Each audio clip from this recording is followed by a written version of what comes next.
सुनो सुनो ब्रह्मा बाबा की मंगलकारी दिव्य कहानी, दिव्य कहानी।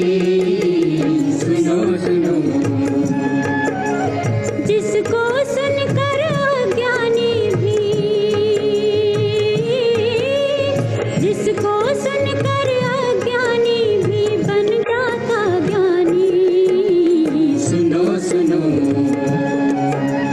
सुनो सुनो ब्रह्मा बाबा की मंगलकारी दिव्य कहानी, दिव्य कहानी। सुनो सुनो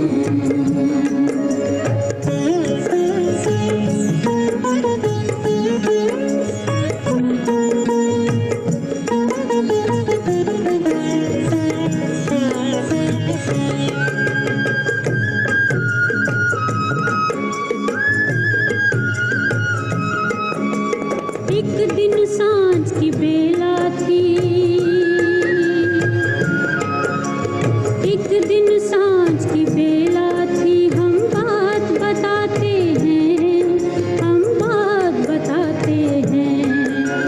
शिव ने तन में प्रवेश किया, शिव ने तन में प्रवेश किया। वो झलक दिखाते हैं, हम बात बताते हैं। बदल गया तन मन का रंग ढंग,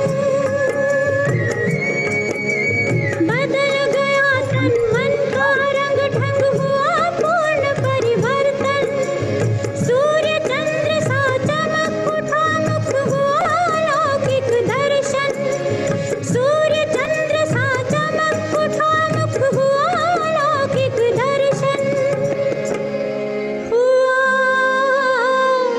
अलौकिक दर्शन, हुआ अलौकिक दर्शन।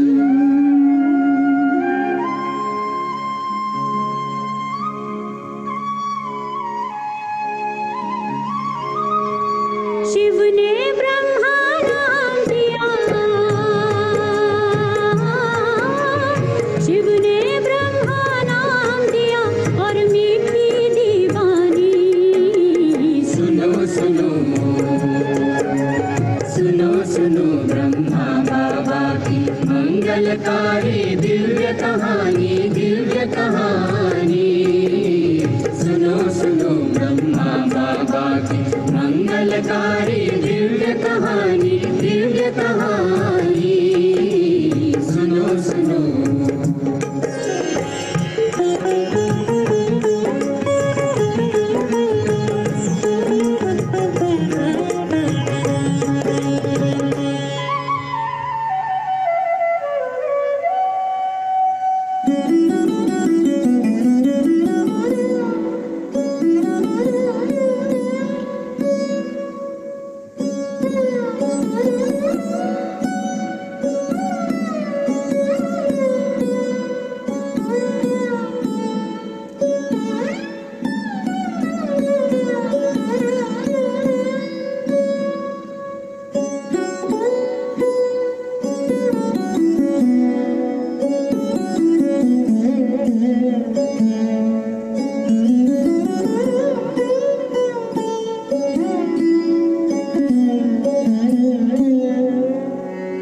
शिव से लगन अब लागी रे, शिव से लगन अब लागी रे। सोई आत्मा जागी रे, जागी रे। शिव से लगन अब लागी रे, शिव से लगन अब लागी रे। चमकी एक ललाट पर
Om Shanti, everyone. I welcome you all in today's session. आज हम वेलकम करेंगे हमारी सीनियर सिस्टर पूनम दीदी का. आज का सेशन हिस्ट्री ऑफ बीकेज will be conducted by her. So before we start the session, let me introduce her to you. हमारी दीदी बचपन से ही स्पिरिचुअलिटी में रुचि रखने वाली एक महान शिव शक्ति हैं. इन्होंने ईश्वर के हर कार्य को, हर सेवा को उमंग उत्साह से किया है. सदा सर्व आत्माओं के प्रति श्रेष्ठ कल्याण की भावना रखने वाली, श्रेष्ठ हिम्मत द्वारा बाप दादा के मदद के पात्र आत्माएं, सेवा स्थान के निमित्त बनी हुई दीदी हम महान आत्मा हैं. इन्होंने अनगिनत आत्माओं को खुदा दोस्त का परिचय देकर उन्हें तनावग्रस्त जीवन से निकाल रोशनी की किरणें दिखाने के निमित्त बनी हैं. तो आइए हम सब आज वेलकम करते हैं हमारी सिस्टर पूनम दीदी का. ओवर टू यू पूनम दीदी.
आवाज नहीं आ रही. ओम शांति पूनम दीदी. ओम शांति. शुरू करूं? हाँ जी, ओवर टू यू दीदी.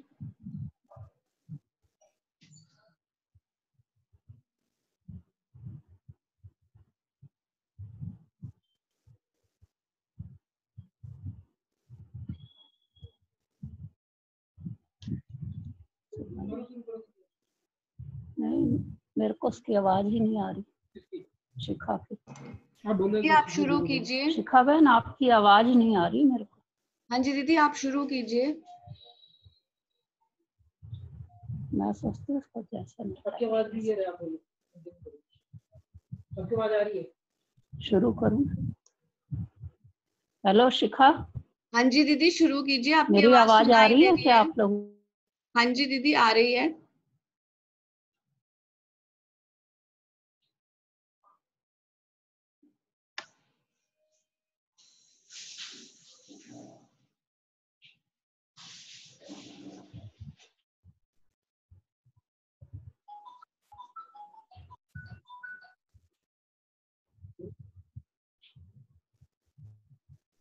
दीदी की आवाज आ रही है आपको?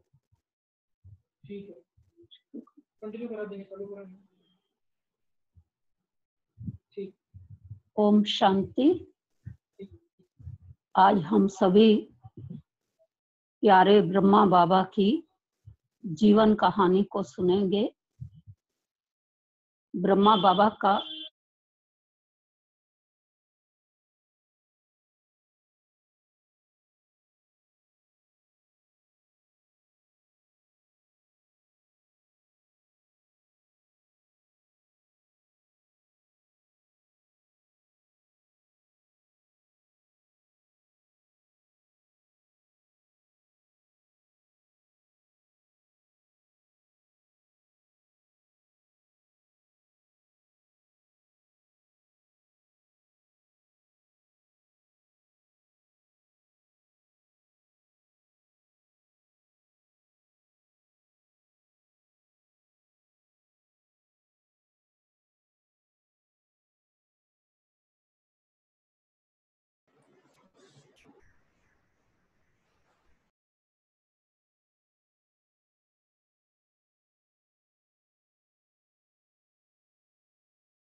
ओम शांति।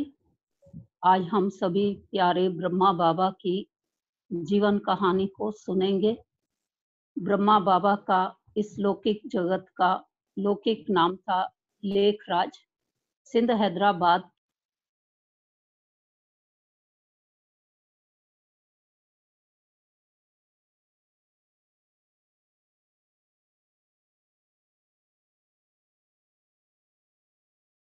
की लेखराज में ऐसे विशेषताएं थी जिसके कारण से वो सभी के आकर्षण का केंद्र बिंदु बने रहते थे। उनके पिता खूबचंद जी स्कूल में हेडमास्टर थे।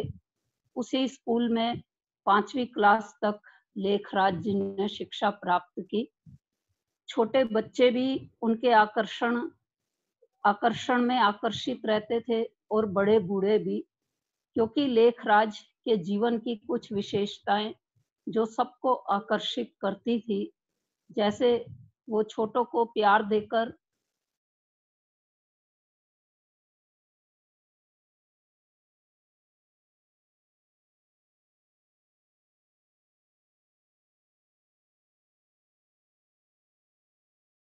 वो विष्णु की मूर्ति की पूजा की उपासना से ही शुरू होती थी और फिर धीरे धीरे पढ़ाई पढ़ते हुए, क्योंकि पढ़ने में भी वो बहुत ज्यादा होशियार थे, तो सबकी सेवा करते हुए उनकी दिनचर्या पूरी होती थी।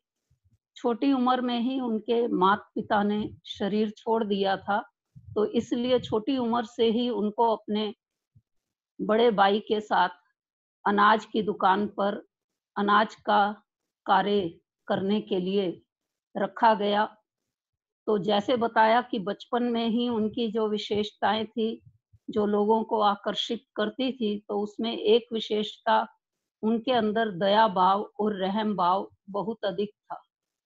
इसी भावना के कारण से दुकान पर आने वाले वो गरीब लोगों को या तो अधिक तोल के दिया करते थे या फिर उनसे पैसे कम लिया करते थे, और कभी कभी तो बिल्कुल कुछ लेते भी नहीं थे।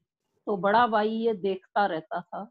तो थोड़े समय के बाद उन्होंने लेखराज से कहा कि लेखराज, ऐसे तो मेरा काम चलेगा नहीं, अगर ऐसे तुम व्यापार करोगे तो मेरा व्यापार तो आगे बढ़ नहीं सकता, इसलिए तुम अपना रास्ता खुद देखो। तो छोटी आयु में ही लेखराज जी ने बॉम्बे आ गए हैदराबाद से, और वहां पर उन्होंने हीरे जवाहरात का कार्य सीखा और हीरे जवाहरात का व्यापार करना शुरू कर दिया।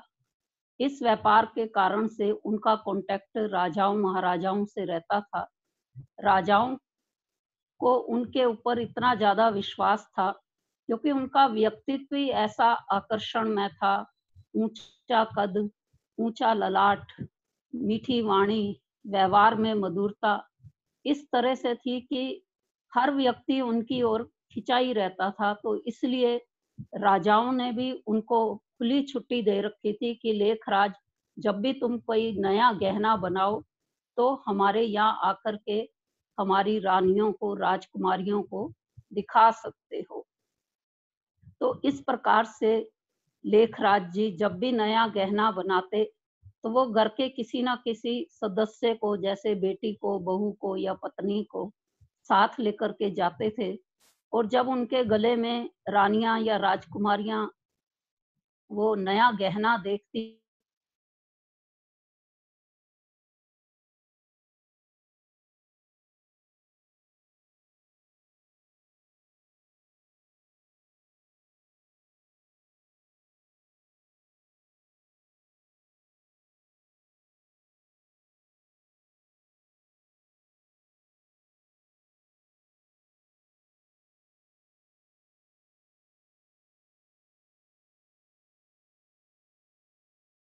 छाई हुई थी, उसने जैसे ही देखा तो तुरंत का लेखराज जी, मुझे तो यही बकल चाहिए, कानों वाले बकल चाहिए। तो निर्मल शांता दादी बताती कि जब वो सो कर के दूसरे दिन उठी तो देखा कानों में वो बकल थे ही नहीं। समझ नहीं आया कि कहाँ गए, कहाँ। मैं रोने लगी तो दादा ने मेरे को कहा कि बेटी ये बताओ, क्या तुम्हारी माँ ने कभी तुम्हें बासी भोजन खिलाया है? तो मैंने कहा नहीं। तो कहा वो तो बासी हो गए, मैं तुम्हें नए बना दूंगा। फिर बताया कि मुझे पता चला बाद में कि वो बकल तो उन्होंने महारानी एलिजाबेथ के लिए बेच दिए थे। तो इस प्रकार से लेखराज जी व्यापार के अंदर, हीरे जवाहरात के व्यापार में बहुत ही कुशल थे, कुशल व्यवहार भी करते थे। और उनके घर में अक्सर करके जब भी पार्टियां होती तो राजाओं का आना होता, और राजाओं के घर में कोई कार्यक्रम होता तो लेखराज जी का परिवार जाता था। लेकिन जब लेखराज जी के घर में कोई भी पार्टी होती थी तो सात्विक भोजन बनता था, क्योंकि लेखराज जी शुद्ध शाकाहारी थे। तो राजा कई बार उनको कह बैठते थे कि अरे लक्की बाबू, तुम्हारी पार्टी तो फीकी रही। तो वो भी हंसते हुए कह देते कि अरे भाई, मैं तो तुमको हीरे जवाहरात देता हूँ, तुम्हारे कारण से मैं कोई अपने संयम नियम कोई थोड़े छोड़ूंगा।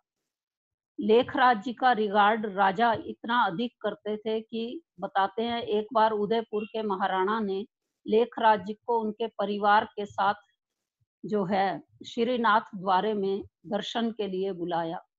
तो उस दिन पहुंचने में लेखराज जी को थोड़ी देर हो गई, और उन्होंने पहुंचने पर महाराजा से क्षमा भी मांगी। लेकिन महाराजा ने कहा उदयपुर के कि इसमें क्षमा की क्या बात है, आप तो हमारे अतिथि हो, मेहमान हो, और मेहमान तो देवता के समान होता है। तो जब तक तुम नहीं आए तो मैं अपना दरबार कैसे शुरू कर सकता था। तो कहते लेखराज जी के आने के बाद, उनका रिगार्ड सम्मान होने के बाद ही उदयपुर के महाराणा ने अपना राज दरबार शुरू किया।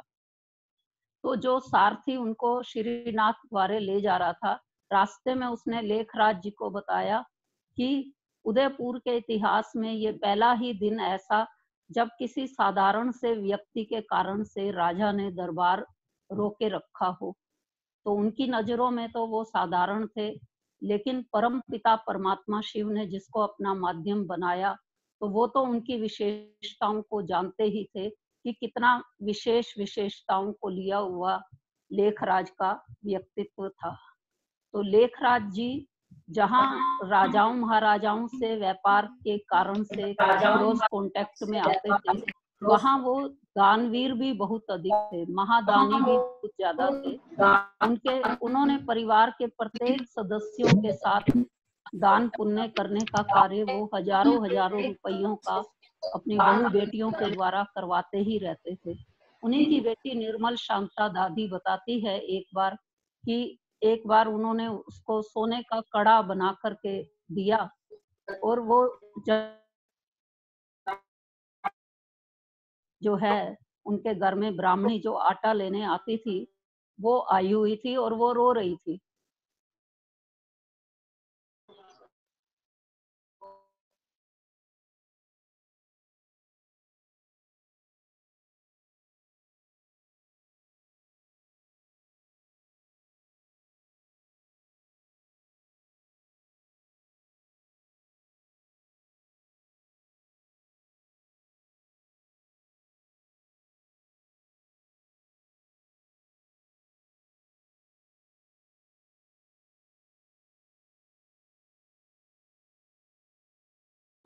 क्योंकि एक बार जो चीज हम दान कर देते हैं तो हम उसको वापस नहीं लेते हैं।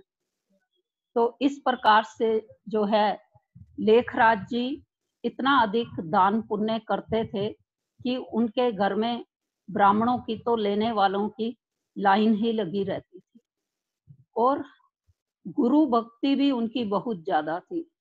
मंदिर रोज जाना, पूजा पाठ करना, संध्या समय विष्णु की भक्ति करना, प्रतिदिन गीता का पाठ करना, चाहे ट्रेन में भी सफर क्यों नहीं कर रहे हों, ये उनका नित नियम था। और सत्यता की खोज में उन्होंने 12 गुरु अपने जीवन में बनाए।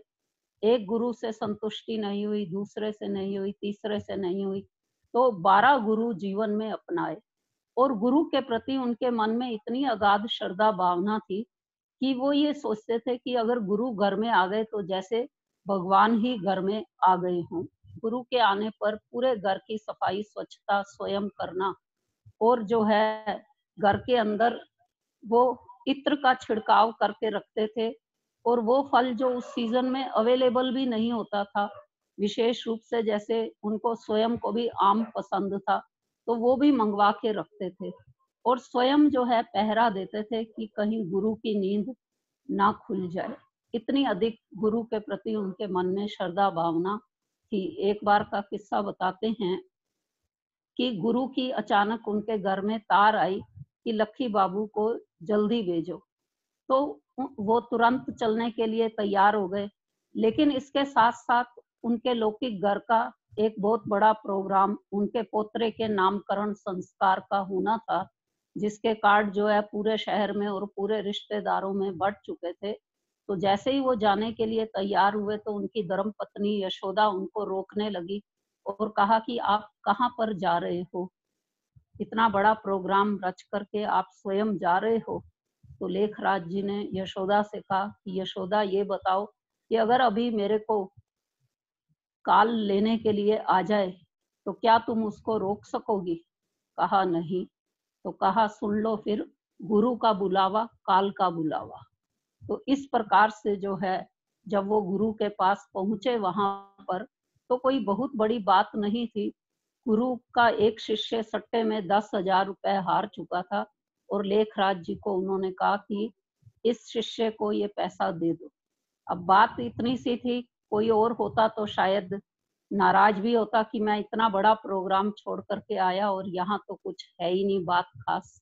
लेकिन क्योंकि लेखराज जी को अपने गुरु के अंदर बहुत ही श्रद्धा भावना थी, इसलिए उन्होंने कुछ नहीं कहा। इसी तरह से बताते हैं कि लेखराज जी को छोटे बच्चों से तो इतना प्यार था, इतना प्यार देते थे कि उनकी बड़ी से बड़ी गलती को भी वो कैसे युक्ति से जो है समाप्त कर देते थे। कहते एक बार मुनीम जो उनकी दुकान पर काम करता था, उसके बच्चे दुकान पर आए। लेखराज जी उस समय कहीं पर गए हुए थे, तो बच्चों ने जैसे चमकते हुए हीरे मोती देखे तो मुट्ठी भर के अपनी जेब में डाल करके और चले गए। थोड़ी देर के बाद जब लेखराज जी दुकान पर आए तो देखा कि हीरे कुछ कम हैं। तो उनको अपने नौकरों पर तो पूरा विश्वास था, इसलिए उन्होंने पूछा ये बताओ मेरे पीछे कौन आया था? तो कहा कि मुनीम के बच्चे आए थे। तो वो समझ गए कि बच्चे ही लेकर के गए होंगे। उन्होंने मिठाई का डब्बा लिया और पहुंच गए मुनीम जी के घर में। तो मुनीम बड़ा खुश हो गया कि जो है मालिक बच्चों से मिलने के लिए आए हैं और मिठाई भी खिलाने के लिए लाए हैं। तो जब वो थोड़ा एक किनारे हुआ, उन्होंने बच्चों से पूछा कि आज तुम जब दुकान पर आए थे तो तुम्हारा बड़ा भाई कह रहा है कि वहां से हीरो की पुड़िया लाए थे। उन्होंने छोटे से ये बात कही और वो पूछ रहा है कि वो हीरो की पुड़िया तुमने कहाँ रखी है? तो छोटा बच्चा बोल पड़ा कि अरे बड़े भैया ने आपको बता दिया कि हीरे कहाँ हैं? मुझे तो बोला था मत बताना। अच्छा चलो मैं बता देता हूँ, वो सामने अटारी पर रखे हुए हैं। तो इस तरह से लेखराज जी ने अपने हीरे वापस लिए युक्ति से उन बच्चों से, और उनको समझाया कि इस तरह से गलत कार्य नहीं करते, नहीं तो पुलिस वाले पकड़ करके ले जाते हैं। और इस तरह से वो अपने बच्चों से भी, लौकिक बच्चों से भी खूब स्नेह प्यार देते थे और उनकी पालना उन्होंने ऐसे की राजकुमार राजकुमारियों की तरह, शहजादे शहजादियों की तरह। दादा लेखराज के एक काका थे जिनका नाम था मूलचंद जी। तो जो काका मूलचंद थे वो भी बहुत धनाढ़े थे। उनके घर में भी हमेशा जो है लंगर चलता ही रहता था। तो एक बार उन्होंने लेखराज जी को बुला करके पूछा कि कल को अगर मेरा शरीर छूट गया तो इस लंगर को कौन संभालेगा? तो लेखराज जी ने कहा चिंता नहीं करो, मैं बैठा हुआ हूँ, मैं सब संभाल लूंगा। तो कहते हैं कि एक दिन जो है लेखराज जी के पास एक पेंटर आया जो एक तस्वीर लाया था जिसमें विष्णु जी के पैर जो है लक्ष्मी दबा रही है। तो उनको वो तस्वीर तो बहुत सुंदर लगी, लेकिन लक्ष्मी जी को पैर दबाते देख करके उनके मन के अंदर आया ये तो नारी जाति का जैसे दास्ता दिखाई गई है, अपमानित दिखाया गया है। तो उन्होंने अपने पेंटर से कहा कि अगर तुम मुझको ऐसा चित्र बना करके दो जिसमें नारी जाति का सम्मान दिखाया गया हो, लक्ष्मी जी को नारायण के बराबर में खड़ा करके और वैसा चित्र बना करके ले आओ। तो यहाँ से पता चलता है कि नारी जाति के प्रति उनके मन में कितना सम्मान था।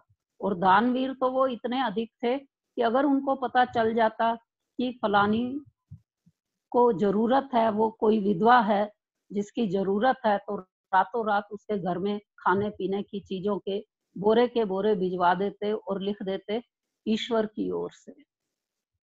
तो इस प्रकार से हम देखते कि लौकिक जीवन में लेखराज जी की विशेषताएं, उनका व्यक्तित्व, उनका स्नेह प्यार, उनका व्यवहार सबको ही आकर्षित करने वाला था। जब 58 साल की उनकी उम्र हुई तो एक दिन उन्होंने अपनी धर्म पत्नी यशोदा से कहा कि यशोदा, अब तो हम जो है वानप्रस्थी हो गए हैं और हमको जो है किसी गुरु के आश्रम में चल करके चलना चाहिए। तो उस समय पहले यशोदा ने मना किया, फिर थोड़े दिन बाद यशोदा ने ही कहा कि हाँ, आप ठीक ही कह रहे थे, हम वानप्रस्थी हो गए हैं, चलो हमें किसी गुरु के घर में अब जीवन व्यतीत करना चाहिए। तो फिर जो है लेखराज जी ने कहा कि नहीं नहीं यशोदा, मेरा अभी ऐसा कोई विचार नहीं है, मुझे तो अभी और कमाने दो। तो 58 साल की उम्र तक उनका जो व्यवहार था परिवार के प्रति, समाज के प्रति, सब वैसे ही चल रहा था जैसे लौकिक जीवन में एक आम व्यक्ति का चलता है। लेकिन जब 60 वर्ष की उनकी उम्र हुई तो अचानक उनके जीवन के अंदर महान परिवर्तन आने शुरू हुए।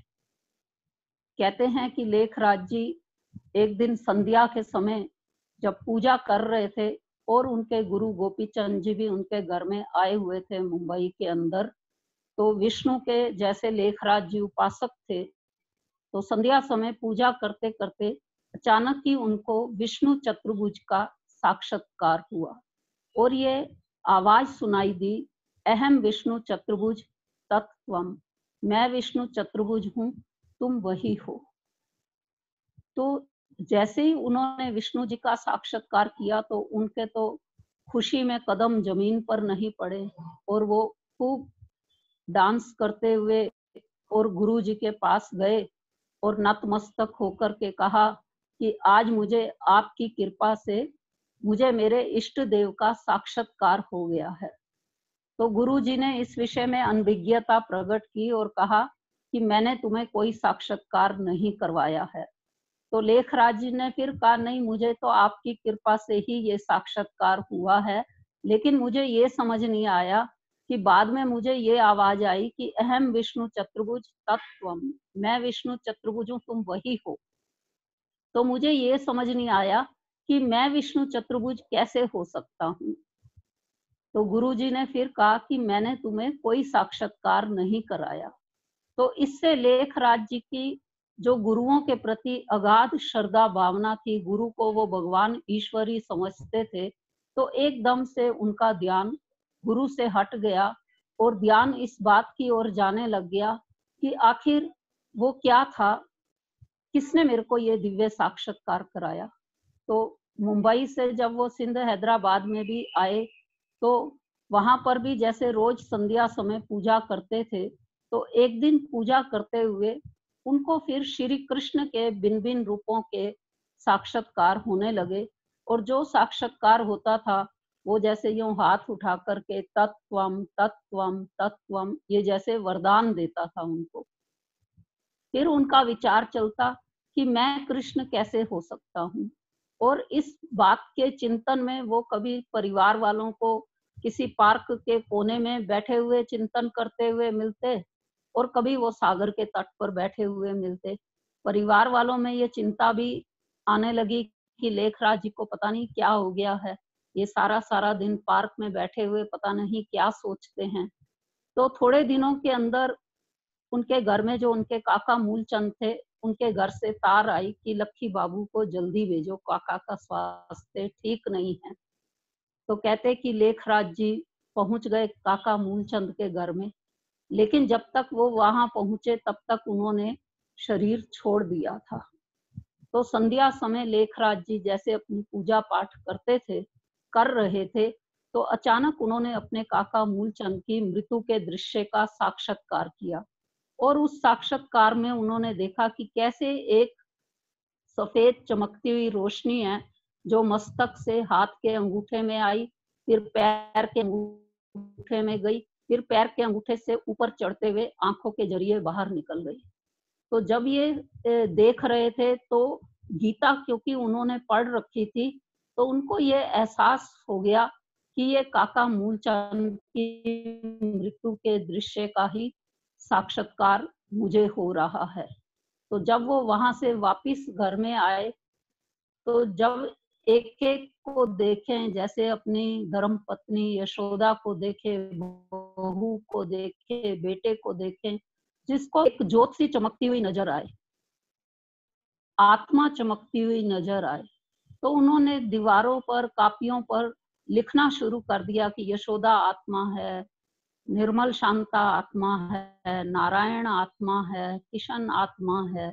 इस तरह से हर बच्चे का नाम लेकर के वो दीवारों पर लिखने लगे। तो परिवार वालों को शक पड़ने लग गया, लेखराज जी के दिमाग में कोई खराबी तो नहीं आ गई, ये क्या कर रहे हैं। तो जैसे ही लेखराज जी को एहसास हुआ कि परिवार वाले उनको अजीब दृष्टि से देख रहे, तो उन्होंने सोचा थोड़े समय के लिए मैं परिवार से दूर चला जाता हूँ। और वो बनारस के अंदर अपने मित्र की कोठी पर कुछ समय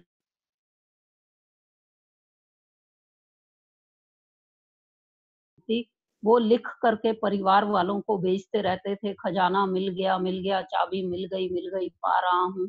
इस तरह से वो कुछ ना कुछ लिख करके भेजते रहते थे। एक दिन पूजा करते करते उनको ऐसा एहसास हुआ कि कोई शक्ति है जो कि उनको अपनी ओर खींच रही है।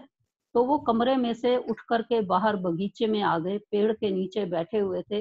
अचानक उनको दिव्य दृष्टि की प्राप्ति हुई और उस दिव्य दृष्टि के अंदर उन्होंने इस कलयुगी दुनिया का भयंकर महाविनाश किस प्रकार से natural calamity, civil war, atomic war के द्वारा हो रहा है, उस दृश्य को देखा कि कैसे आकाश से अग्नि बाण बरस रहे हैं, चारों ओर आग लगी हुई है, ज्वालामुखी फट रहे हैं, बाढ़ तूफान भूकंप आ रहे हैं, जंगल से जानवर शहरों में आ गए हैं, चारों ओर त्राही त्राही मच रही है, लोग चिल्ला रहे हैं, खून की नदियां बह रही हैं, इस तरह से बचाओ बचाओ की आवाजें आ रही हैं। तो इतना भयंकर जो विनाश का दृश्य जब वो देख रहे थे तो उनके मुख से सहसा ये शब्द निकले, बस करो प्रभु बस करो, अब और नहीं देखा जाता। तो थोड़ी देर के बाद ही उस कोठी का जो सर्वेंट था उसको खास हिदायत दी गई थी कि लेखराज जी का ध्यान रखना है। देखा कमरे में नहीं है, रोने की आवाज बगीचे से आ रही थी, तो सुनकर जैसे ही वो वहां पर पहुंचे तो देखा लेखराज जी की आंखें बंद है और हाथ जोड़ करके वो यही शब्द दोहराए जा रहे हैं, बस करो प्रभु बस करो, अब और नहीं देखा जाता। तो वास्तव में अगर हम देखें तो जब वो ये दृश्य देख रहे थे तो ये वो ही समय था जबकि गीता के अंदर आता कि कृष्ण ने अर्जुन को जब विराट रूप का साक्षात्कार कराया था तो उसके मुख के यही शब्द थे, बस करो प्रभु बस करो, अब और नहीं देखा जाता। तो इस भयंकर महाविनाश के दृश्य को देखने के बाद लेखराज जी में बेहद का वैराग आ गया और वो दूसरे ही दिन सवेरे सवेरे वहां बनारस से कलकत्ता, जहां पर उनकी मेन व्यापार की गद्दी थी, उनका पार्टनर उनके साथ अटैच था, वहां पहुंच गए और पार्टनर को बुला करके कहा कि मुझे जो है पत्थरों का व्यापार अब नहीं करना, मुझे तो सच्चे सच्चे हीरे मोती मिल रहे हैं, इसलिए तुम वकील को बुलाओ और बंटवारा कर लो। तो वकील हैरान और पार्टनर भी हैरान कि लेखराज जी को अचानक क्या हो गया, जो हीरे मोतियों को ये पत्थर बता रहे हैं। लेकिन उनके बहुत अनुरोध करने पर वकील ने फिर दोनों का अलग अलग कर दिया और लेखराज जी ने अपने घर में पत्र लिखा कलकत्ता से कि अलिफ को अल्लाह मिला, बे को मिली बादशाही, आई तार अलिफ की हुआ रेल का राही, मुझे तो परमात्मा की प्राप्ति हो गई है और मैंने इस कलयुगी दुनिया का जो पत्थरों का व्यापार था वो पार्टनर को सौंप दिया है। जब परिवार वालों ने पढ़ा ये तो उनको समझ नहीं आया कि दादा को हो क्या गया है, और जब वो घर में वापस भी आए तो परिवार वालों ने देखा कि जैसे वो शरीर से तो वहां पर हैं लेकिन मन बुद्धि से कहीं और हैं। तो थोड़े ही दिन के बाद घर में आने के बाद लेखराज जी ने अपने गुरु गोपी चंद जी को बुलवाया और 1 सप्ताह का भागवत का पाठ अपने घर में रखा और सारे शहर में रिश्तेदारों में कार्ड बंटवाए गए और उस समय उन्होंने 25,000 रुपया खर्च किया था इस कार्यक्रम के लिए। तो जब उनके घर में भागवत की कथा चल रही थी और लेखराज जी का नियम था कि अगर गुरु घर में आए हुए हैं तो वो कभी भी सत्संग से बीच में से उठ करके नहीं जाते थे। लेकिन एक दिन क्या हुआ, सत्संग चल रहा था, भागवत की कथा चल रही थी, तो लेखराज जी को फिर महसूस हुआ कि कोई शक्ति है जो उनको खींच रही है। तो वो सत्संग से उठ करके कमरे में चले गए। उनके पीछे पीछे उनकी बहू भी गई, क्योंकि यशोदा ने बहू को कहा कि लेखराज जी तो कभी ऐसे उठे नहीं, जा करके देखो ठीक तो हैं वो। तो जब वो कमरे के अंदर प्रवेश करती है तो देखा सारे कमरे में लाल सुनहरा दिव्य प्रकाश फैला हुआ है। लेखराज जी की आंखें खुली हुई हैं, लेकिन आंखें ऐसे चमक रही हैं जैसे कि 2 बिजली के बल्ब जग रहे हों, और उनके मुख से धीरे धीरे आवाज निकलते हुए तेज होती गई, जो कि उनकी नहीं महसूस हो रही थी। और उनके मुख से जो कुछ शब्द निकल रहे थे कि निज आनंद स्वरूपम स्वरूपम शिवोहम ज्ञान का सागर मैं शिव हूँ, प्रेम का सागर मैं शिव हूँ, आनंद का सागर मैं शिव हूँ, मैं शिव मुख से जो निकल रहे थे उनकी बहू ने सुने। और जैसे ही वो अपनी कॉन्शियस में आए तो बहू ने उनको हिला करके पूछा, दादा दादा आपको क्या हो गया? तो उन्होंने कहा कि वो कोई लाइट थी, कोई माइट थी जिसने मेरे में प्रवेश किया और मुझे ये दृश्य दिखाया कि ऊपर से सितारे टूटते हैं, कोई शहजादा बन जाता है और कोई शहजादी बन जाती है, बनाना है। तो वास्तव में वो जो उनको साक्षात्कार हुआ था, परम धाम का साक्षात्कार हुआ था, परमात्मा शिव की दिव्य प्रवेशता उस दिन उनके तन में हो चुकी थी और परमात्मा ने ही उनको ये कार्य दिया था कि तुमको शहजादे शहजादी अर्थात सतयुगी दैवी सृष्टि की स्थापना का कार्य प्रारंभ करना है। सितारे टूटते थे और शहजादे शहजादी बन जाते थे, तो वो सतयुगी दुनिया का साक्षात्कार परमात्मा शिव ने उनको करवाया था। अब थोड़े दिनों के बाद एक दिन परिवार जैसे उनका बैठा हुआ था, तो उनकी धर्म पत्नी अचानक उठी और उनके पैरों पर गिरकर के रोने लग गई। तो लेखराज जी के मुख से शब्द निकले, उठो बच्ची। तो परिवार के लोग बड़े हैरान हो गए, भाई पति अपनी पत्नी को उठो बच्ची कह रहा है। तो थोड़ी देर के बाद जब पूछा गया उनसे कि जो है आपको क्या हो गया था, यशोदा से पूछा, तो यशोदा ने कहा कि मेरे को इनमें से श्री कृष्ण का साक्षात्कार हो रहा था। और जब उनसे पूछा गया कि आपने इनको कहा उठो बच्ची, कहा नहीं मैंने तो कुछ नहीं कहा। तो वास्तव में परमात्मा शिव की जो प्रवेशता उनके तन में हो चुकी थी, तो यशोदा को परमात्मा शिव ने ही श्री कृष्ण का साक्षात्कार कराया था और स्वयं परमात्मा ने ही उनके मुख के द्वारा उसको कहा उठो बच्ची। फिर थोड़े दिन के बाद लेखराज जी एक दिन अपने विचारों में मग्न बैठे हुए थे, रात्रि का समय था, उनकी बहू उनके लिए भोजन लेकर के आई और जैसे ही भोजन की थाली वो बढ़ाने लगी तो क्या देखती है कि लेखराज जी की जगह जो है श्री कृष्ण कुर्सी पर बैठे हुए हैं। दृश्य चेंज होता है, हरी हरी घास है, छोटा सा मिचनू श्री कृष्ण बॉल के साथ खेल रहा है और इशारे करके बुला रहा है, आ जाओ मेरी दुनिया आने वाली है। तो ये दृश्य देखते ही बहू की हाथ से भोजन की थाली गिर गई और जो है लेखराज जी की जैसे ही ध्यान टूटा तो उन्होंने पूछा बहू क्या हो गया? तो वो उस समय तो कुछ नहीं बोली, लेकिन दूसरे दिन उसने बताया कि ऐसे मुझे आप में से ये साक्षात्कार हुआ। अब लेखराज जी को हैरानी हुई, भाई पहले तो मुझे साक्षात्कार हो रहे थे, अब मेरे को देख करके परिवार वालों को साक्षात्कार हो रहे हैं, तो ये सब क्या हो रहा है मेरे साथ। तो उनके घर में जैसे गुरुओं का आना, सत्संग होना, ये सब चलता रहता था। तो अब लेखराज जी ने स्वयं से सत्संग करना परिवार वालों के साथ शुरू कर दिया। वो पहले ओम ओम की ध्वनि लगाते थे और फिर गीता का पाठ पढ़ के परिवार वालों को सुनाते थे। अब उनके घर में जो भी लोग आते थे, उनको उनमें से श्री कृष्ण का साक्षात्कार होने लग गया। तो ये आवाज पूरे उस समय सिंध हैदराबाद में फैल गई कि लेखराज जी को पास जो भी जाएगा उसको श्री कृष्ण का साक्षात्कार होगा। तो लोग दूर दूर से आने लगे। कुछ लोगों को तो घर बैठे ही दिखाई देता कि कोई सफेद वस्त्र वाला बुजुर्ग व्यक्ति है जो आता है और कहता है कि तुम मुझे जन्म जन्मांतर पुकारते रहे, मैं धरती पर आ गया हूँ, मेरे से मिलना है तो इस एड्रेस पर पहुंचो। और जब वो पहुंचते थे तो उनको जो साक्षात्कार में बुजुर्ग लेखराज जी दिखाई देते थे वो उनको दिखाई देता, तो उनको निश्चय होता कि भाई ये लेखराज तो नहीं दिखा सकता, ये तो कोई ताकत है जो हमको यहाँ तक खींच करके ले आई है। उनकी स्वयं की बेटी निर्मल शांता दादी भी बताती हैं कि जब सब लोगों ने ये कहना शुरू कर दिया कि लेखराज तो भगवान हो गया, तो कहा मेरे को हंसी आती थी कि मेरे पिता को लोग भगवान बना रहे हैं। तो कहा एक बार मैंने उनको कहा, मैं उनकी बहुत ज्यादा लाडली थी, तो मैंने उनको कहा कि मैं अभी घर जा रही हूँ और कल मेरे लिए गाड़ी भेज देना लेने के लिए। तो जैसे उनके लेखराज जी के मुख से शब्द निकले, बेटी कल जो होगा देखा जाएगा। तो कहा इन शब्दों से मेरे को गुस्सा आ गया कि ये मेरा बाप आज मुझे क्या कह रहा है, आज तक तो कभी इस तरह की भाषा बोली नहीं।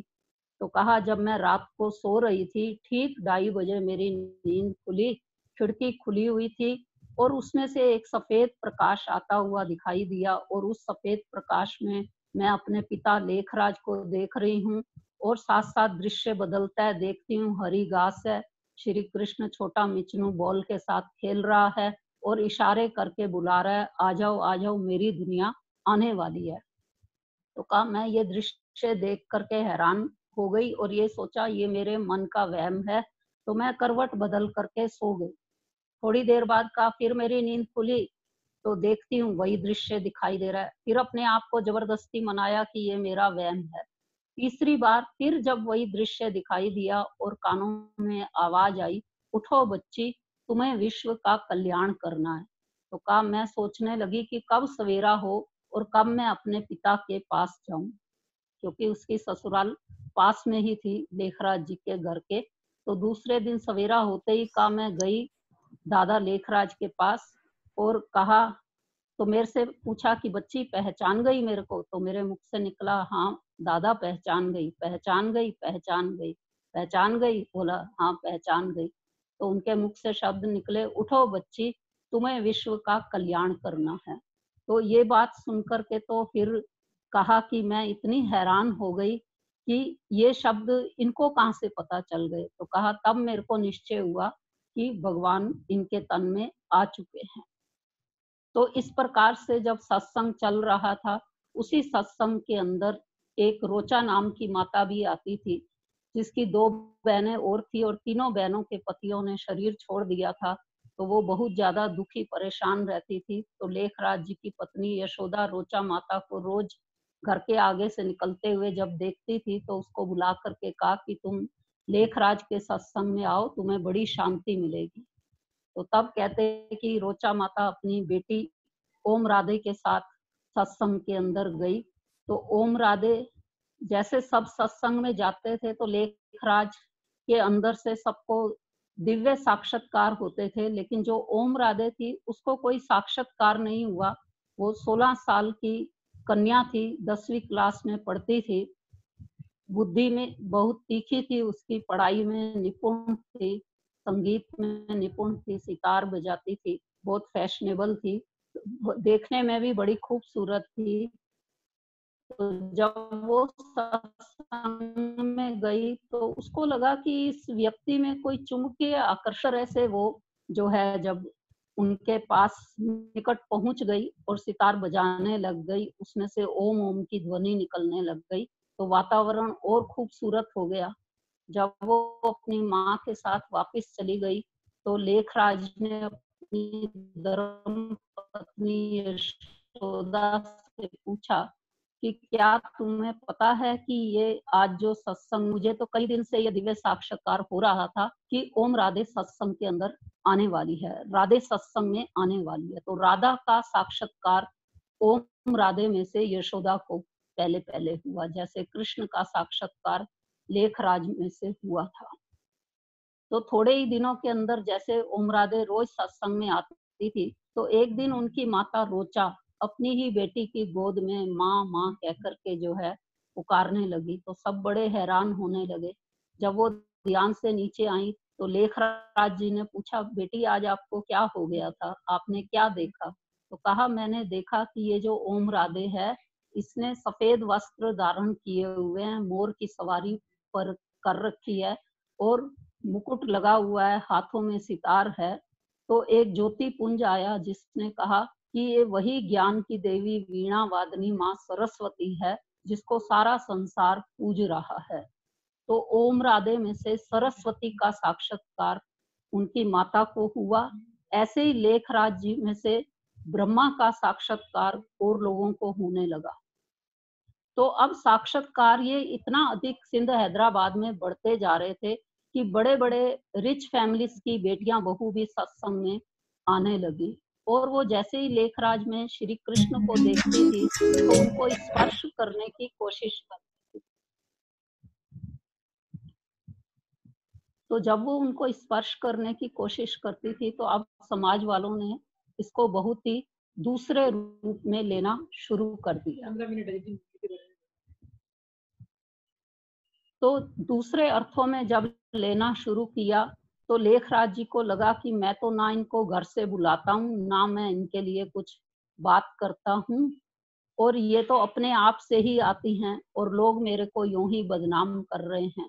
तो इसलिए उन्होंने सोचा कि मैं यहाँ से ही चला जाता हूँ। तो वो अपने पूरे परिवार को लेकर के कश्मीर चले गए और ओम राधे के जिम्मे पीछे का कार्य सौंप गए। तो जब वो कश्मीर में थे तो रोज 2 बजे उनकी नींद खुल जाती और उनको ऐसे लगता कि कोई उनको सत्य ज्ञान दे रहा है, आत्मा का, परमात्मा का, समय चक्र का, जो आप सब 7 दिन के कोर्स में सुनते रहे। तो स्वयं परम पिता परमात्मा शिव ने लेखराज जी को कश्मीर में ज्ञान देना शुरू किया और उससे उनको ये निश्चय हो गया कि ये कार्य तो परमात्मा पिता का है, क्योंकि उनके अंदर बहुत ज्यादा ये बात आ गई थी कि मैंने तो किसी को बुलाया भी नहीं, दिखाने वाला कोई और मेरे को सब लोग क्यों ऐसे उल्टी बात कह रहे हैं। तो जब उनको ये विश्वास हो गया कि ये परमात्मा का कार्य है, और इधर से ओम राधे जो ओम की धुन लगाती थी और आने वालों को सिंध हैदराबाद में सत्संग में उनमें से राधा का साक्षात्कार होने लगा, तब सबको समझ आई कि ये कार्य तो ईश्वर का ही है। तो जब लेखराज जी वहां से कश्मीर से आ गए वापिस और उनको मालूम चला कि ओम राधे की शादी की बातें घर में चल रही हैं, तो उन्होंने उसको बुला करके कहा कि बच्ची, मेरे को तुम जो है एक रात में निर्णय करके बताओ कि तुम्हें काले कोट पैंट वाला चाहिए या पीला पीताम्बरधारी। तो इस बीच में ओम राधे को भी अपने ऊंचे पार्ट का निश्चय हो चुका था। उन्होंने कहा मुझे तो पीला पीताम्बरधारी ही चाहिए। तो पहली पहली वो कुमारी थी जिसने ईश्वर के कार्य के लिए स्वयं को समर्पित किया। तो इधर से दादा लेखराज को परमात्मा के इशारे मिलने लगे कि भक्ति मार्ग के अंदर सबसे बड़े जो भगत थे वो तुम ही थे, और भक्ति करते हुए तुमने मुझसे कहा था प्रभु जब आप आओगे तो मैं बलिहार जाऊंगा। तो अब वो बलिहार होने का समय आ गया है। तो पूछा कैसे जाऊं बलिहार?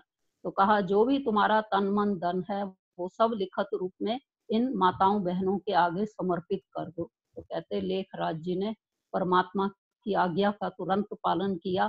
तन मन धन जो भी चल अचल धन संपत्ति थी वो माताओं बहनों के नाम करके 8 माताओं की कमेटी बनाई। ओम राधे को उसका मुख्य प्रशासिका बनाया और अपने आप को ईश्वर के कार्य के लिए समर्पित कर दिया। तब उनका दिव्य अलौकिक नाम परमात्मा की ओर से दिया गया प्रजापिता ब्रह्मा। जब परमात्मा के आगे अपने आप को लेखराज जी ने समर्पित कर दिया, तब परमात्मा के महावाक्य उनके मुख से उच्चारित होने लगे, जिसे हम मुरली कहते हैं। ये वो ही मुरली थी जिसके लिए भागवत में हम सुनते आते कि जब श्री कृष्ण मुरली बजाते थे तो गोप गोपियां मस्तानी दीवानी होकर के मुरली की तान को सुनने के लिए जाया करती थी।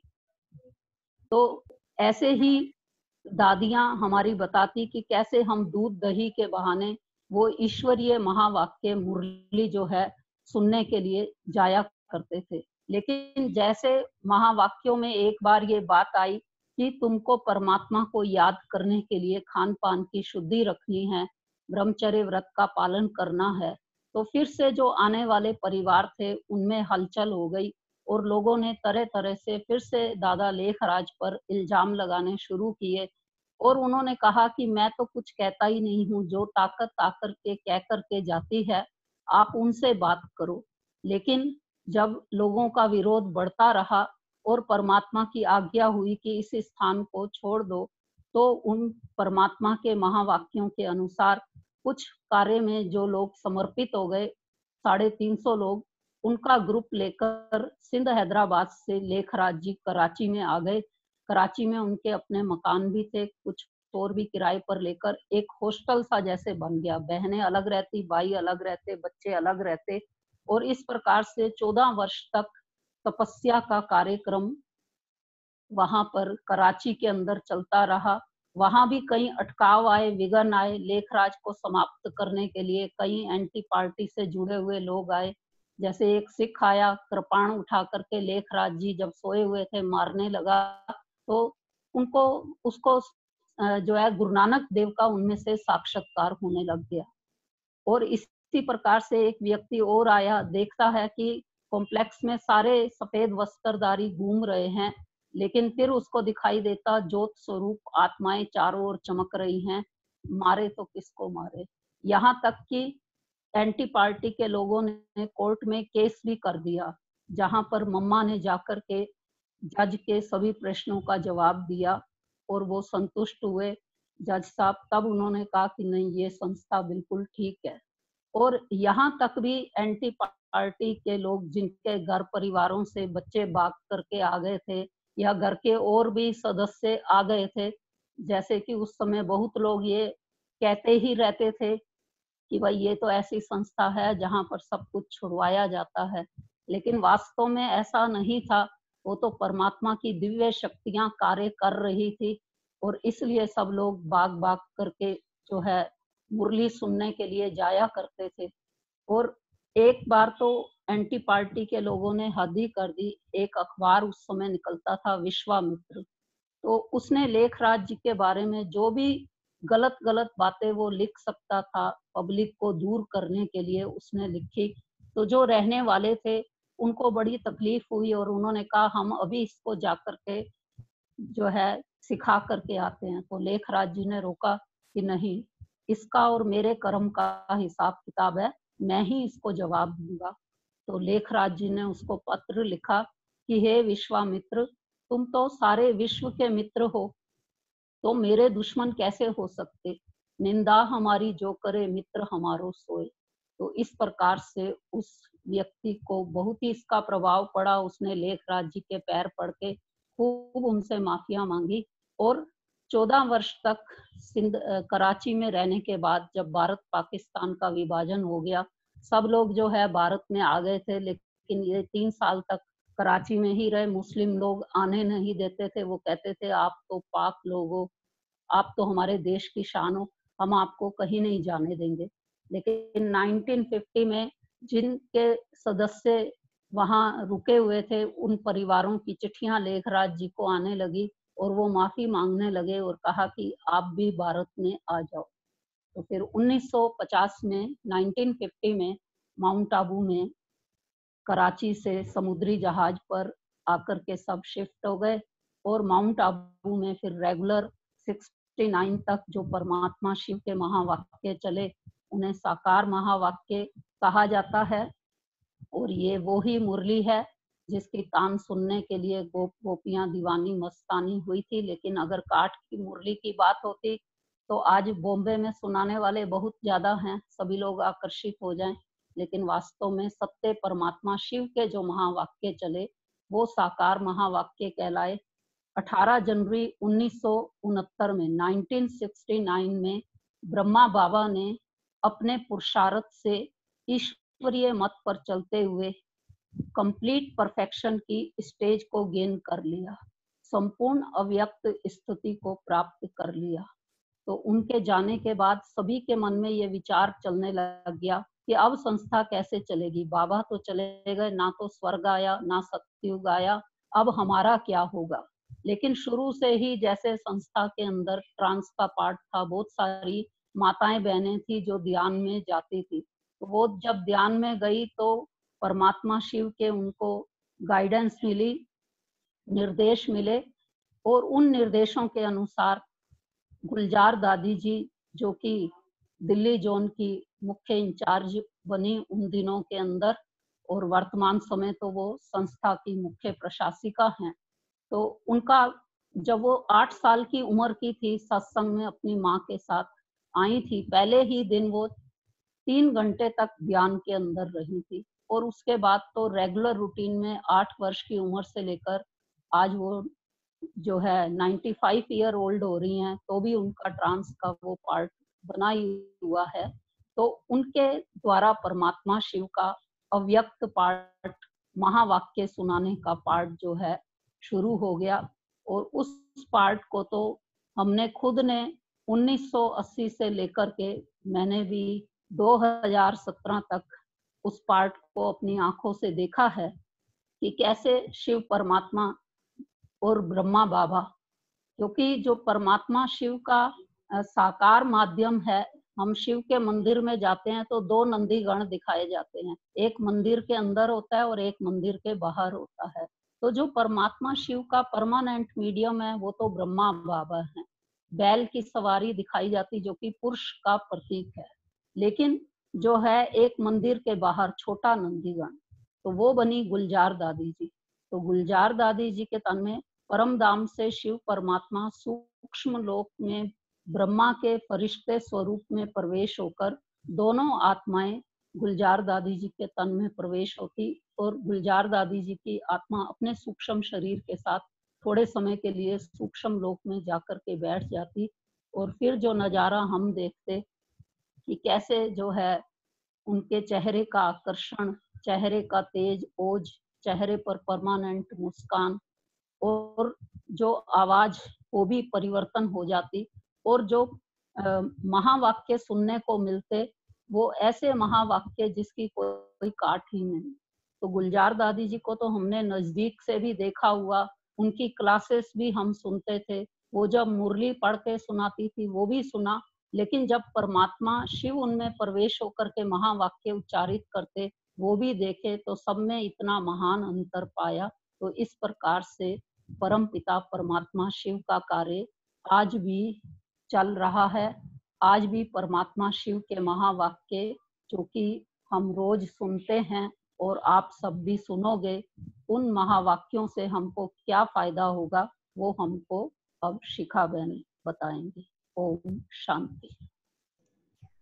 ओम शांति। अभी हमने साकार मुरली और अव्यक्त मुरली के बारे में दीदी से जाना।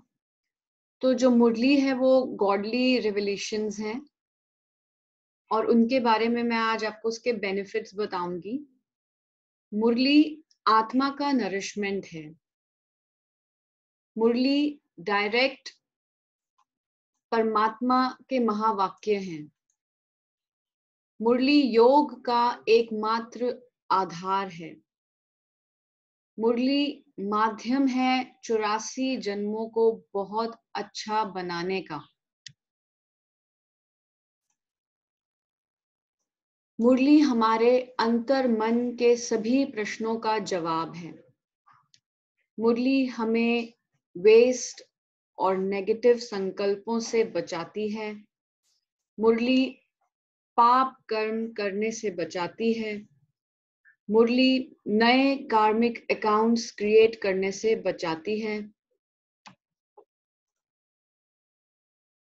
मुरली के चिंतन से बुद्धि दिव्य बनती जाती है।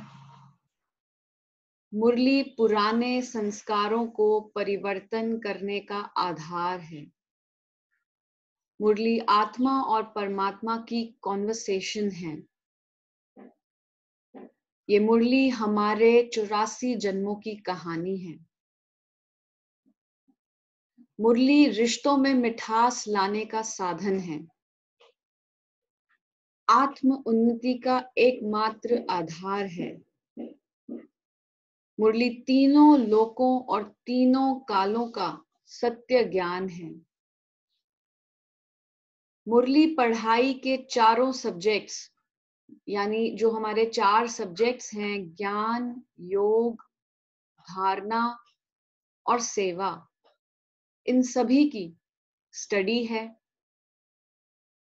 ये आसुरी संस्कार और आसुरी प्रवृत्ति पर जीत पाने का आधार है, लक्ष्य तक पहुंचाने का एकमात्र रास्ता है। मुरली ईश्वर द्वारा पढ़ाए जाने वाली पढ़ाई है। हमारे वर्तमान समय में आंतरिक खुशी बनाए रखती है। मुरली आत्मा का भोजन है, विपरीत परिस्थितियों को सहज हैंडल करने का उपाय है। मुरली ही सत्य गीता ज्ञान है। मुरली ही परमात्मा पालना है, परमात्मा पालना है।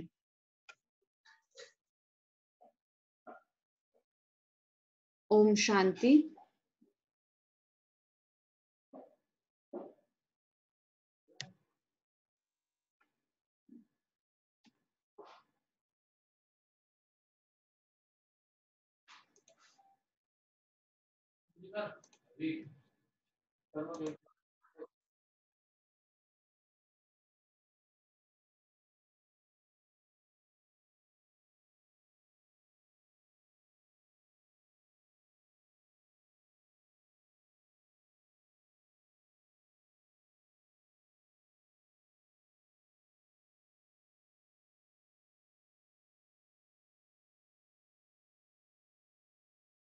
अब हम ब्रह्मा बाबा के जीवन कहानी पर एक गीत सुनेंगे।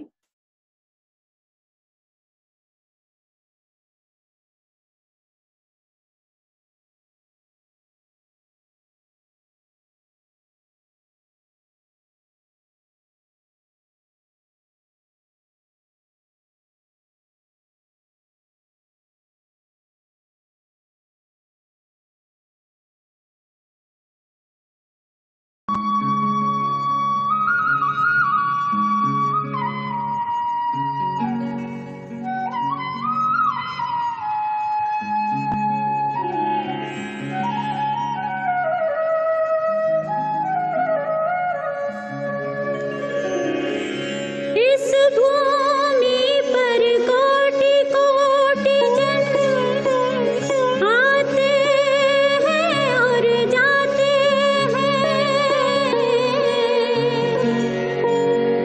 कुछ आते जो दिव्य कर्म कर नाम अमर कर जाते हैं।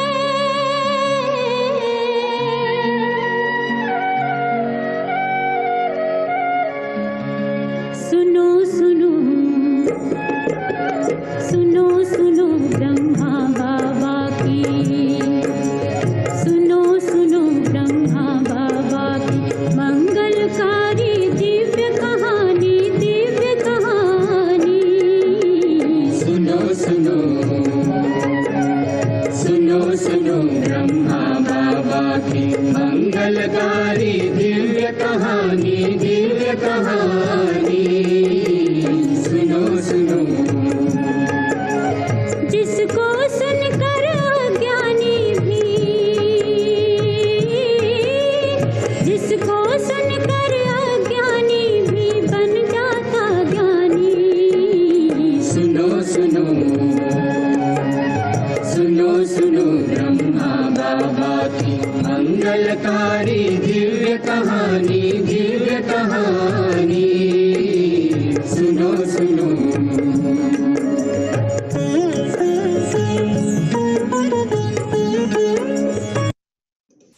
ओम शांति। अभी दीदी हमसे कुछ कहना चाहते हैं।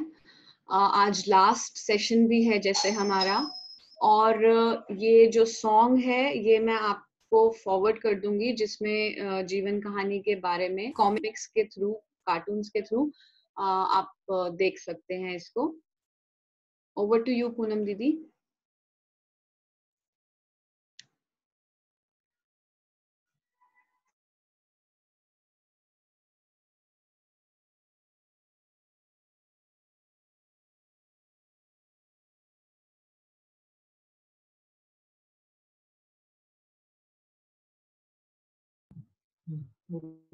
ओम शांति।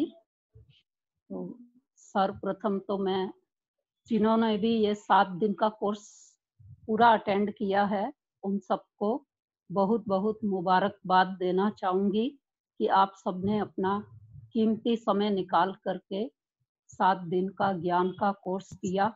लेकिन इस कोर्स का आपको तभी फायदा होगा जब आप रोजाना की जो मुरली है उसको सुनेंगे, क्योंकि ये मुरली ही हमको सुख देने वाली है, अतीन्द्रिय सुख देने वाली है, प्रभु से मिलन मनवाने वाली है। ये मुरली ही हमारी पढ़ाई है। चाहे इस ज्ञान मार्ग में किसी को 4 दिन हुए हैं या 4 साल या 40 साल हुए हैं, लेकिन सभी इसी मुरली को ही सुनते हैं, पढ़ते हैं, लिखते हैं। जब आप रोज की मुरली सुना करेंगे तो उसके मुख्य पॉइंट्स भी नोट किया करेंगे, उसका चिंतन भी करेंगे, उसको अपना बनाएंगे, तो आप देखोगे कि जो मेडिटेशन के लिए बार बार आपके मन में क्वेश्चन से आते थे कि कैसे करें, क्या करें, वो इतना सरल हो जाएगा कि आपको ये नहीं होगा कि आपका योग लगा हुआ नहीं है, लेकिन परमात्मा आपका साथी बनकर कदम कदम पर आपके साथ चल रहा है, ऐसी महसूसता होगी। तो इस मुरली को अर्थात पढ़ाई को हमने कभी भी मिस नहीं करना है। शिखा बहन अपनी कुछ ऐसा कर दें जैसे सभी जो है रोज की मुरली भी सुन सकें। और मैं तो ये कहूंगी कि जैसे सेवा केंद्र पर इतने सारे भाई बहन आते हैं और हम टीचर बहनें भी सेंटर पर रहती हैं, अगर सबका एक एक का अनुभव भी अगर ये भाई बहन जो कोर्स कर रहे हैं सुनेंगे तो इनका निश्चय और बढ़ेगा कि कैसे ईश्वरीय शक्ति विश्व परिवर्तन करने का कार्य करवा रही है।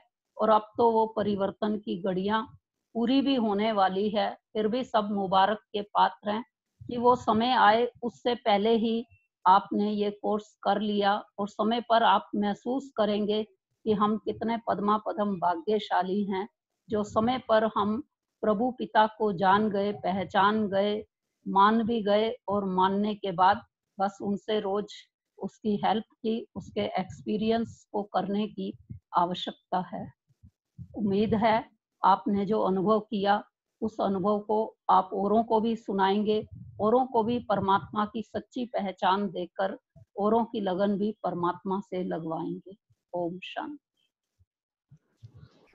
Thank you so much Poonam दीदी for giving us this opportunity कि हम ये 7 days का जो प्रोग्राम है सभी भाई बहनों के सहूलियत के हिसाब से हम आपकी परमिशन से इसको 7 weeks तक लेके जा पाए। और मैं थैंक यू करना चाहती हूँ सभी मेरे टीम में जो सभी मेंबर्स हैं, दीक्षा दीदी, कविता दीदी, हार्दिक भाई, विवेक भाई, सोनिया दीदी और भव्या, जिनके थ्रू हमें ये जूम का लाइसेंस्ड वर्जन हमेशा हर संडे मिलता ही रहा है, या किसी भी सेशन जो भी हमें कराने थे इम्पोर्टेंट सेशंस, उनके लिए हमने भव्या दीदी से जो हमें जूम का लिंक मिलते रहे हैं, और हम सेफ्टी और सिक्योरिटी के बीच में हमने ये सारे सेशंस अटेंड करे हैं। तो मैं सभी का, सारे भाई बहनों का जो पार्टिसिपेंट्स हैं, अटेंडीज हैं इस प्रोग्राम के, जिन्होंने हमें हर संडे कंटिन्यूसली हमारे साथ कनेक्ट करके अपना भी फायदा किया और हमें भी मौका दिया कि हम अपनी जो हमने ये पढ़ाई पढ़ी है उसको आगे बढ़ा सकें, ईश्वरीय सेवा को एक्सटेंड कर सकें। उसके लिए आप सभी का बहुत बहुत धन्यवाद और बहुत बहुत थैंक यू, दिल से थैंक यू। और जैसा कि अभी दीदी बोल रहे हैं, आगे इस सेशंस को कंटिन्यू करके रखने के लिए अब हम जिन भाई बहनों ने 7 डेज का कोर्स पूरा कंप्लीट किया है वो आगे मुरली भी अब समझ पाएंगे, और जिन्होंने नहीं किया वो अगर कभी भी रिक्वेस्ट डालते हैं ग्रुप पे कि उन्हें कोई भी सेशन दोबारा अटेंड करना है तो हम हमेशा आपकी इस रिक्वेस्ट के लिए हाजिर रहेंगे। और अपनी तरफ से जो हमें नए इनिशिएटिव्स हमें समझ में आएंगे we will continue with that. So thank you everyone. Thank you so much for being a part of our family. We'll always be connected and stay together. Thank you. Om Shanti. Om Shanti.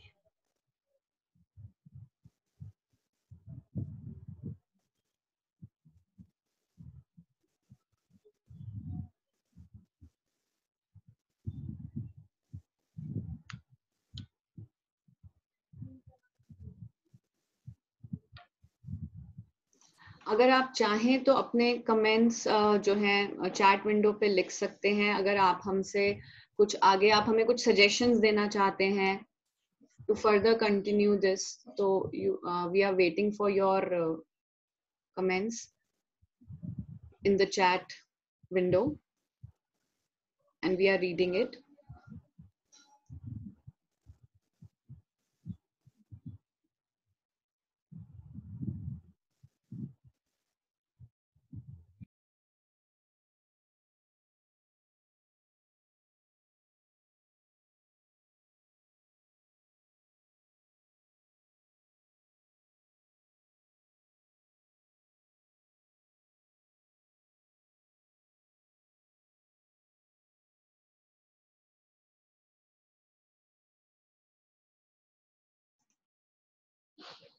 Thank you everyone.